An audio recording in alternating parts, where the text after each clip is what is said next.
Наше праздничное интервью, которое приурочено, естественно, к 100-летию Коми, главному концерту, который идет на Стефановской площади. И прямо сейчас у нас народная артистка России Лариса Колледж, с которой мы обязательно сейчас пообщаемся. Даем слово вашему. Прямо сейчас у нас народная артистка России Лариса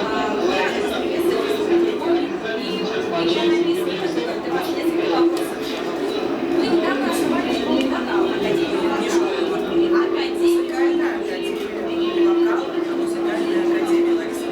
Музыкальная академия вокала. Вы невнимательно читаете. Что, по-вашему, необходимо сделать, чтобы привлечь молодежь к искусству? Пример свой показывать.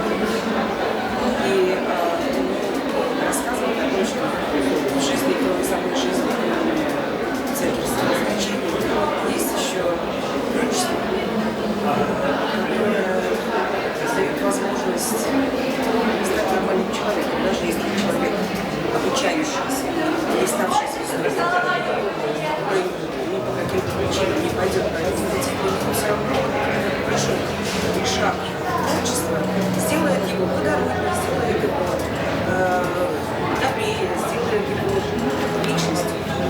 Надеемся, что это услышит наша молодежь и обязательно будет этому следовать. В этом году 50 лет творческой деятельности. Здорово. Побывали во всех регионах России утром. Что скажете о сегодняшнем мероприятии, посвященном 100-летию республики? Ну, вообще-то я очень давно была в городе. Порадовалась, что он очень красив, очень зеленый. Тяжело здесь замечательно. Буду рада приехать сюда с сольным концертом. Поздравляю всех, кто выделяет эту большую республику с грандиозной датой. Спасибо. Спасибо вам большое. И просим вот в рамках прямой трансляции, если вот все что угодно сейчас, всем жителям республики, все смотрят. Все что угодно. Конечно же, в рамках. Следите за речью.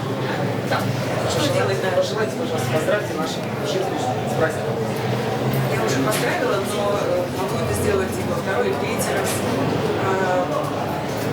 Когда празднуется такого масштаба праздники, такие годовщины, юбилеи, это всегда праздник, это еще ответственность большая, потому что надо двигаться дальше.